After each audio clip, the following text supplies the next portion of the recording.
এই রিয়া, গত কিছুদিন ধরে কি গরম পড়ছে না, বাইরে গেলে মাথা ঘুরে যায়।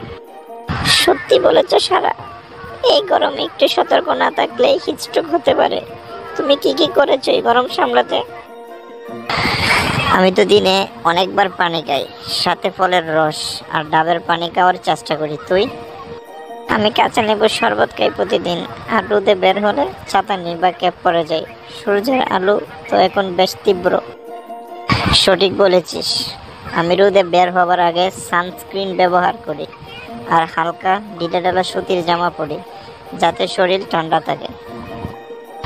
আমিও তাই করি। অনেক চেষ্টা করি দুপুর 12টা থেকে 3টার মধ্যে বাইরে না যেতে, তখন রোদ সবচেয়ে বেশি ঝাঁঝালো থাকে। একদম ঠিক। আর একটা ব্যাপার, আমি ঠান্ডা খাবার যেমন আইসক্রিম বেশি খাই না, কারণ এতে ঠান্ডা লাগতে পারে।